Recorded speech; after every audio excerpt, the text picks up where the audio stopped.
Ladies and gentlemen of NASA, this is Charles Xavier. Help is on the way. We're doing space missions now. Cool. Hi everyone, it's Charlie. This is going to be my non-spoilery X-Men Dark Phoenix review. The very last X-Men movie from Fox with X-Men in the title. We still have a New Mutants coming up later this year, but during the video I will address what the future of these characters are and rank all my X-Men films from Fox. But if you're new to the channel, be sure to subscribe to get all the Marvel videos. It's going to be crazy this summer with Spider-Man Far From Home, their big Comic-Con panel, D23, and all the Avengers stuff that's happening towards the end of the year.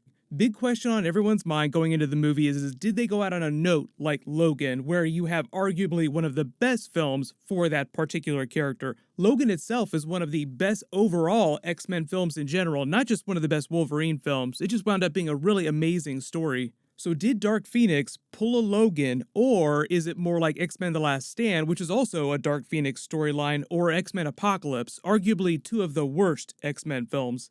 And I will start out by saying that Dark Phoenix is no Logan, but thankfully it's also not terabad like X-Men The Last Stand. Interestingly enough, Famke was actually at the premiere for X-Men Dark Phoenix, so you get a lot of pictures with both versions of the Phoenix. And it reminds you how long it's been since we've got that original X-Men franchise, because Famke is in her 50s now, whereas all the younger main characters are still in their late 20s, maybe early 30s, with the exception of the more senior characters like Magneto, Professor X, and Mystique.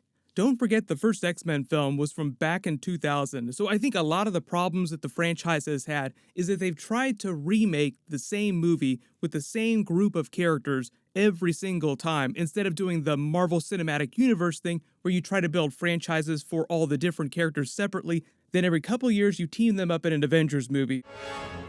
Dude, you're embarrassing me in front of the wizards. So it took them a little while to get to that spin-off territory where you get films like Deadpool, which also consequently wind up being some of the best X-Men movies. But whereas the first Dark Phoenix storyline during X-Men The Last Stand had to compete with that mutant cure storyline, this time the Dark Phoenix movie is just about Jean Grey's story, although it doesn't do some of the basic things that you would expect it to do if it's going to be from her perspective, because you're supposed to be getting her journey, this internal struggle that she goes through as she's battling it out with the Phoenix Force in her dark persona.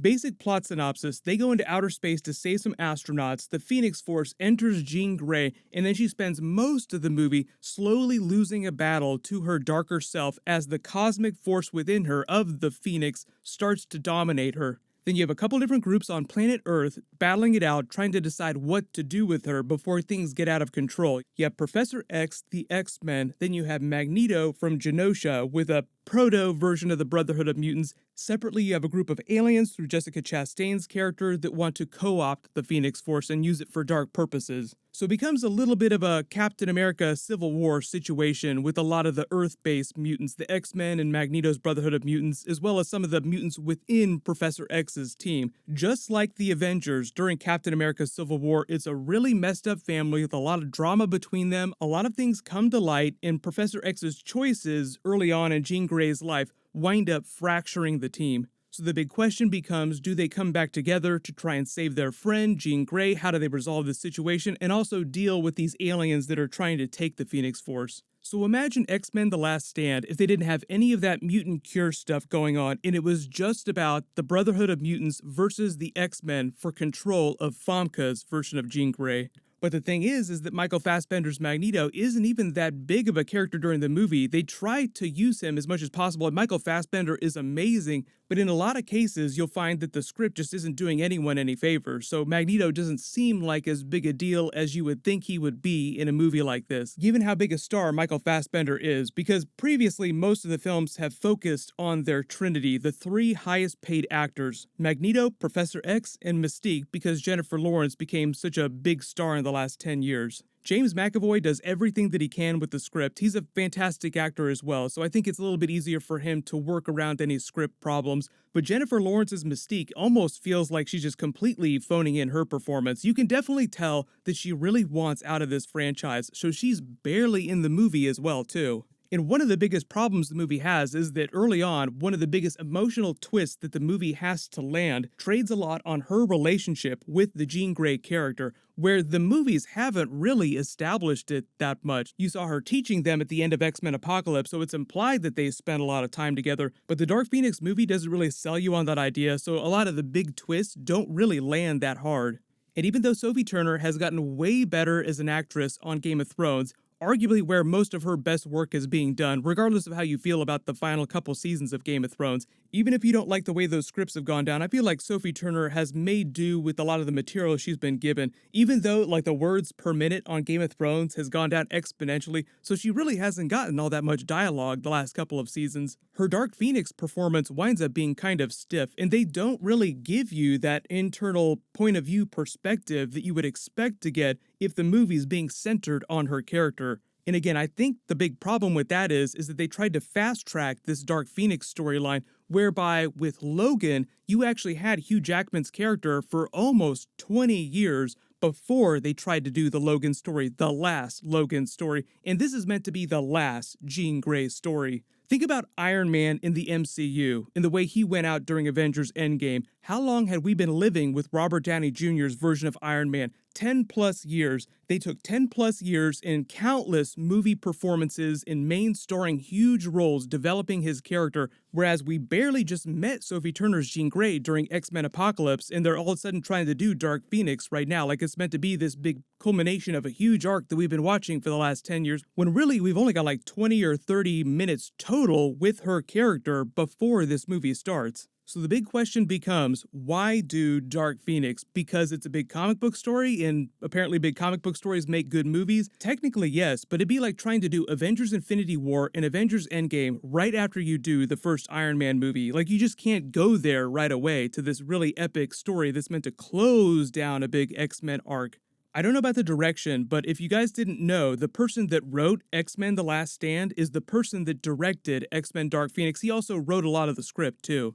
He was the producer during the declining years of Bryan Singer in the X-Men universe, when Bryan Singer would just check out and not show up to set while they were shooting X-Men Apocalypse or X-Men Days of Future Past. Like, he would just completely check out for a while. So because the movies are on a timetable, you still have to make them, even if the director isn't around. Other people would have to fill in for Bryan Singer. He was the lead guy who did most of the work on X-Men Apocalypse, which still wound up being a pretty bad film. So it's like they saw all the story stuff that they were setting up in X-Men Apocalypse and said, let's double down on that. So speaking of the script and the story, what happened is they completely reshot the end of the film, the whole third act, which is a lot. The reason they said that they did that is because it was too similar to the ending of a very recent big Marvel movie.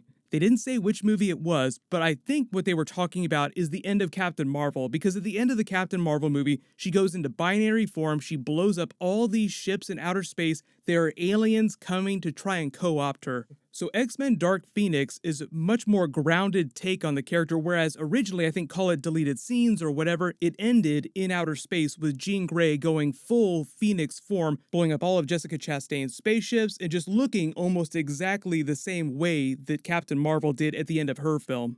Because they were trying to go with a more grounded approach, the action scenes aren't quite as over-the-top and crazy as the ones during X-Men Apocalypse, but they're not particularly outstanding either. Like, we're not talking about Avengers Infinity War, Avengers Endgame level action scenes. Nicholas Hoult did a pretty decent job as Beast, but the movie doesn't give him a whole lot of stuff to do. Evan Peters as Quicksilver is always a fantastic performance. He's always a really great character to have in the movie, but he's barely in this movie. And one of the more interesting ideas that they set up in the previous films is that Magneto is his father, and he hasn't talked to him about it yet. Are you gonna tell him? Might. One day. This movie does nothing to forward that plot. They don't address Quicksilver Dad Nito at all. I wasn't a big fan of Ty Sheridan's Cyclops during X-Men Apocalypse. This movie doesn't really give him that great of material to work with either. There's some real cringe-worthy moments. But because this movie is set during the 90s, if you were hoping for a Hugh Jackman Wolverine cameo, he's not in the movie either. And the way that they explain that, or the way they justify it, is they didn't want to do the Wolverine, Jean Grey, Cyclops love triangle again with Hugh Jackman, even though Hugh Jackman is fantastic, because this version of Jean Grey, Sophie Turner's version, is way younger, and it would be like having a 50-something person have a romance with a young 20-something, and it would just feel kind of weird. But I don't think that putting Wolverine in this movie would have made it that much better or anything like that, so it's not like they're missing a lot by not having Wolverine. There is no post-credit scene, but you can stay through the credits just in case. There was no post-credit scene at the screening that I went to. I do give them points for attempting to Logan their X-Men franchise, go out on a really grounded, really solid emotional note, but I feel like a lot of the stuff they're going for, they did not earn, especially given that you barely know Jean Grey, so it just doesn't quite land on you as emotionally as it could have had you lived with the character for several more years. But here's the thing, what's the future of these big mainstream X-Men characters within the Marvel Cinematic Universe? Well, I think fair to say, after you see this movie, you'll be like, please just recast a lot of them, completely reboot the franchise. You don't need to bring anybody. Maybe during Secret Wars, you cameo Michael Fassbender, James McAvoy, maybe Hugh Jackman's Wolverine if he's willing to come back as Old Man Logan, but you wait, maybe a solid 10 years before you try something like that. And what I think they'll do, because Kevin Feige has already laid out most of Marvel Phase 4, is that we won't see X-Men pop up in the Marvel Cinematic Universe for at least 4 or 5 years, maybe even Marvel Phase 5, and then you start by doing the Spider-Man Tom Holland thing, where you start with young versions of the main older characters like Professor X, Magneto, Kitty Pryde, Wolverine. Then once they've aged up towards the end of the next couple of phases, you start to introduce the other bigger characters like Jean Grey, Cyclops, and the rest as they start to form their school. All the Fantastic Four characters, Deadpool, that's all separate stuff, so don't consider that when I'm talking about X-Men characters coming into the MCU. Ryan Reynolds' Deadpool is probably the only character from Fox that will survive the transition to the Marvel Cinematic Universe, just because he's done such a fantastic job with his character in his movies. Kind of prefer Marvel movies. We are Marvel. Yeah, but you're, Marvel licensed by Fox. It's like if the Beatles were produced by Nickelback. It's music, but it sucks. But here's my ranking of all the X-Men Fox movies from worst to best. So the worst here is at the bottom. X-Men The Last Stand, X-Men Apocalypse, X-Men Origins Wolverine, X-Men Dark Phoenix, The Wolverine, X-Men 1, the original X-Men movie, X-Men Days of Future Past, Deadpool 2, X-Men First Class, still probably the best X-Men film with the new cast, then X2, which is still a great film, the first Deadpool movie, and then my favorite X-Men film is Logan. Once you have a chance to see the movie though, let me know what you think of Dark Phoenix and tell me what your favorite X-Men movie is or your favorite couple of X-Men movies. I'll be doing more Marvel videos through the week. I'll probably do an X-Men Dark Phoenix Easter eggs video this weekend too, but leave your requests in the comments below. While you wait for everything, click here for my new Spider-Man Far From Home trailer with a really cool new Iron Man scene, and click here for that brand new Rick and Morty Season 4 trailer. Thank you so much for watching. Everybody stay awesome. I'll see you guys tonight.